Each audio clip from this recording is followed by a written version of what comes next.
Hi, it's Maggie the Irish Gypsy here to bring you your November 2019 general readings. We're looking at the first half of November from the 1st through the 15th. Welcome to everyone here. Welcome to any followers and subscribers. Thank you so much for all your support, feedback, and comments. And welcome to any newcomers and first-timers. Thanks for being here. So this reading is for the fire sign of Sagittarius for the first half of November 2019. Remember to check your rising sign, moon sign, Venus signs if you know them. They can provide additional clarification and more resonance to your reading. And this is also for people who are cross-watching. I always have a hard time with that word, cross-watching. Say that 5 times fast. Cross-watching for Sagittarius as well. If any of you are interested in a personal reading with me, live or recorded, you can get more information and details by clicking on the description link below. You can also email me directly at maggie1mcguire@gmail.com. That's also in the description link below. I'd be delighted to work with you. I offer a wide variety of readings in all the main areas of life, and I do readings full-time, 5 to 6 days a week, sometimes 7 days a week. So I'm pretty diligent at working with everyone's schedules to get you readings in as timely a fashion as possible. I'm not sure if my background has changed since the last set of videos I did.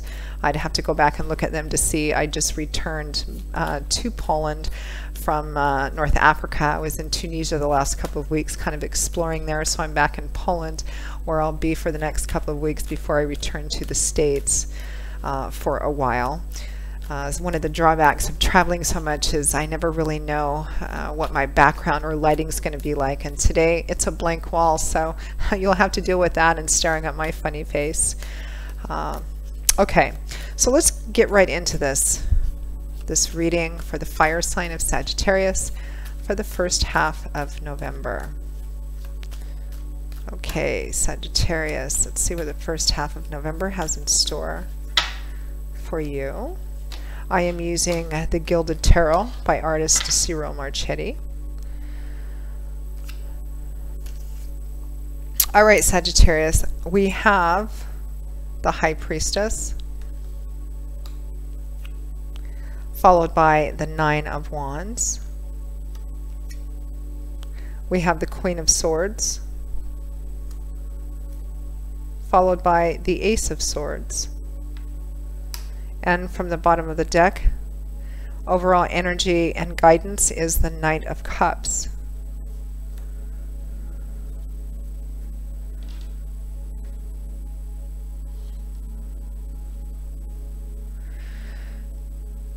Sagittarius, I think that some of you are going to be finding yourself in a position sometime during the first half of November. And of course, I always say that time is fluid, and there's many of you watching. So this reading may resonate for a little before the beginning of November. I'm recording this at the very end of October, or playing out through a little bit more, you know, like the last half of November as well.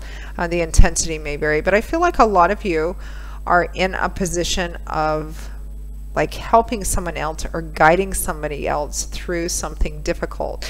Now, for some of you, it might be the opposite. It might be you being on the reciprocal or receiving end of some kind of support and love and encouragement as well. But what came to me first was that some of you are going to be in a position of helping somebody else kind of get through the last tail end of something. The overall energy and advice is the Knight of Cups, which is the offer of love, of support, of encouragement as well. Cups is water energy. That's the element which governs the suit. And then the tarot, this is representative of our heart energy, feelings, emotions, all those mercurial things as well. Knights are known for kind of rushing in and rushing out, very fast moving. The Knight of Cups is, you know, coming in to declare his love, his feelings, offer support and encouragement. Sometimes the challenge for the Knight of Cups is in actually following through over the long term with what he promises in the heat of the moment to deliver. So just be a little cautious of that. But for some of you, this may be an incoming offer of love in terms of love and romance, although honestly, I'm not really feeling that for many of you. I feel like, again, for some of you, you are in the position of actually offering help and support and encouragement to somebody else who is going through a difficult time. Secondarily, you are on the receiving end of this as well, somebody who's offering support and encouragement for you going through a bit of a difficult and challenging time. It almost looks like some of you are playing sort of, you know, the High Priestess, which we have here. The High Priestess clarified by the Nine of Wands. So the High Priestess is a card of trusting your intuition and allowing that to guide you, which can be a difficult thing to follow in this day and age. It's about listening to your intuition, which is actually your conduit to God, Spirit, your angels and guides. It's the conduit, the cable, the hose, which connects us to Source, Spirit, that which you believe in. And we get those flashes of inspiration or compulsions or feelings to be led in one way or the other. You know, things which seem to happen out of nowhere but are really meant to give us messages and guidance. Sometimes it's also about paying attention to dreams. You have to be kind of careful paying attention to dreams. When it's about paying attention to dreams, it's about paying attention to repeating dreams, like having the same dream over and over again, or having dreams that have the same theme in them. And when that occurs, that's when you kind of need to pay attention to your dreams and try and figure out what it is that's actually trying to get through to you. The High Priestess observes a lot, but is actually a fairly quiet individual. She allows, or he allows, that intuition to kind of guide them, which can be difficult, you know, in a world that we live in, which is so temporal and mercurial and easy come, easy go. And sometimes this is about following your intuition, even when external circumstances, situations, or people contradict that as well. But I feel like for some of you, you're in the position of almost playing priest or priest to someone else, actually a guide, a source of wisdom and help to someone else. And also during this time period, whether you're on one side or the other, keep yourself open to intuition on as to how to either help somebody else, you know, get through a very perhaps challenging or discouraging point, or keeping your intuition open and helping yourself get through what I think is the tail end of something difficult. Because what clarifies that High Priestess is the Nine of Wands, which is the 11th hour card, the push through card, the darkest before dawn card, sometimes called the wounded warrior card. This man is a soldier. What do soldiers do? They fight battles. And he's tired. He's been through a number of battles already. This grouping of wands behind him may represent yet another obstacle, one last obstacle, challenge, or hurdle to get through. All he wants to do is be done with this, whatever the situation is, whatever the series of battles you've been fighting, things you've been going through, or someone else close to you has been going through. This person has withdrawn. They're kind of sunk down to, they're on their knees, or holding on to this wand, which is governed by the element of fire. It's about action, you know. But this is about, you know, maybe being in despair or discouragement. You know, how do I get through this? I just want to be done with whatever this is. Do I give up? Can I get through this? How do I get through this? Do I have the strength to do this, or should I just give up?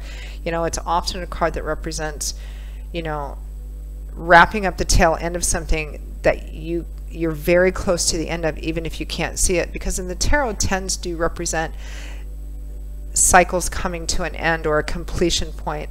Sometimes it means that a cycle is coming to an end and then you're completely separated from that, or sometimes it means that a cycle or a chapter is coming to an end and then you transition into a different aspect of it. But the Nine of Wands speaks of, you know, a long-held challenge or burden coming to an end. In fact, the next card is the Ten of Wands, which shows a man hunched over carrying a burden, and he's just about at his destination, where you can lay those burdens down and stand up and take a deep breath. So the Nine of Wands represents that you're very close to, you're at the tail end of a cycle, or somebody close to you is at the tail end of a cycle that's very difficult, and it's about allowing your intuition to lead you, whether it's yourself or in helping somebody else, and knowing that you just have this last bit to get through.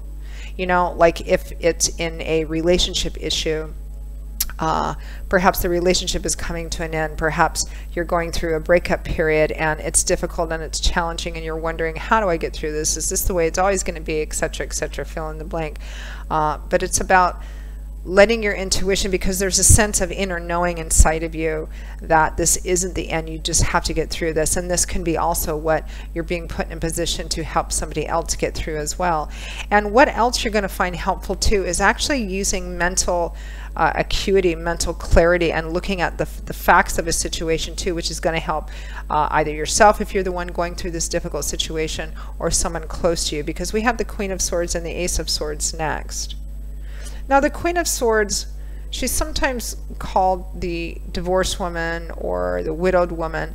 This is somebody, kings and queens represent individuals who've already walked quite a long road, and they've come to a point of self-mastery and control over the character traits inherent to their suit. Swords is air energy, and this is all about mental energy, our what goes on in our heads, beliefs, ideas, ideologies, what we think, and how that affects the way that we see the world and people, and how we communicate those words and ideas to other people. It's about truth, honor, integrity, light.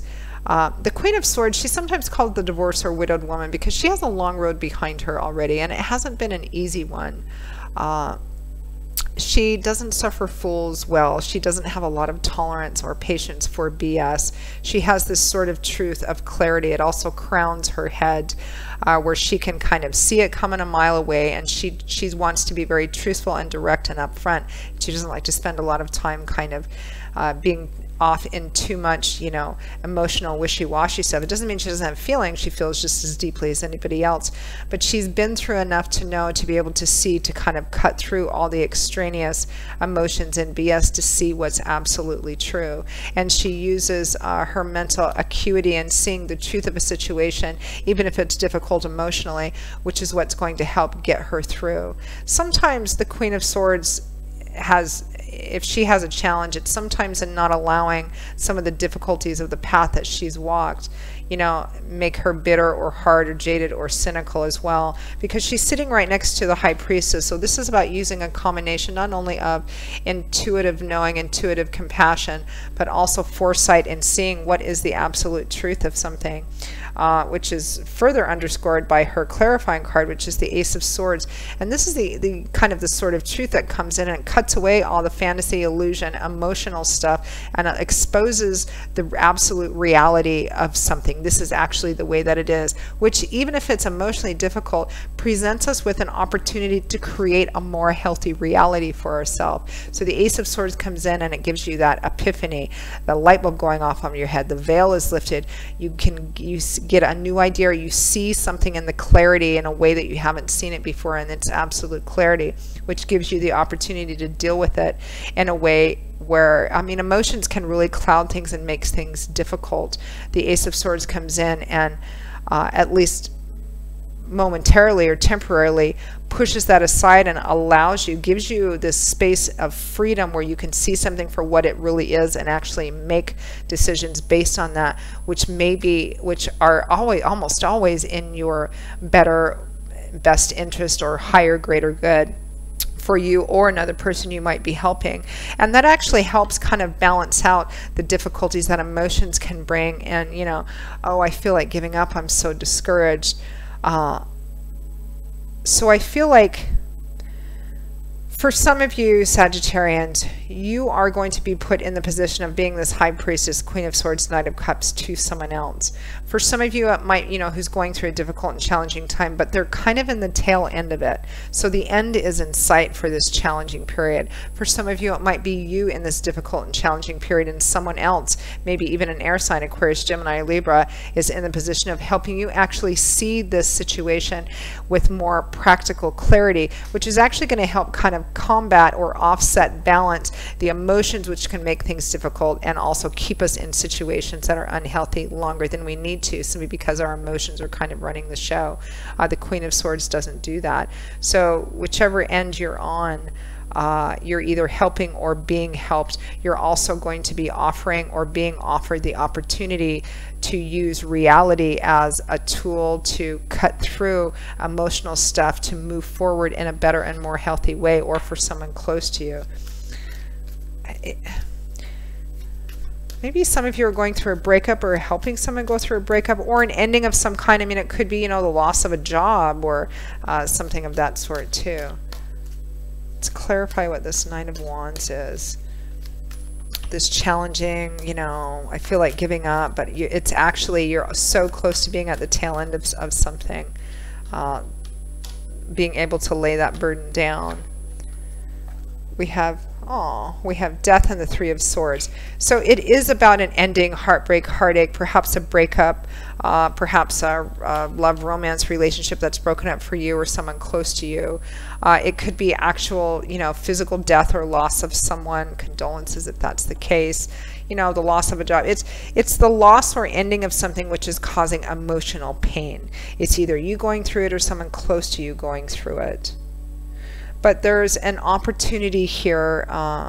Divine timing and orchestration is going to be at play. And regardless of which side of the story you're on, you're being asked during this time, particularly to keep yourself open to, you know, any intuitive guidance from spirit, from your dreams, you know, things which seem to come out of nowhere, things you feel compelled to say, or things that you see that will help you or somebody close to you kind of move through this challenging period, Sagittarius. So Sag, that pretty much wraps up your reading for the first half of November 2019. I'll see you all in a couple of weeks for the November mid-month readings, and we'll see if this resurfaces again then. I hope that you found this video helpful. If any of you would like a personal reading with me, live or recorded, you can click on the description link below for more info. Email me directly at Maggie1McGuire@gmail.com. I'd be delighted to work with you and set up a reading as quickly as we can. So I'll see you guys again in a couple of weeks, and as always, I wish you much love, joy, peace, blessings, and strength during this time, and I hope to see you back here again soon. Take care. Bye-bye.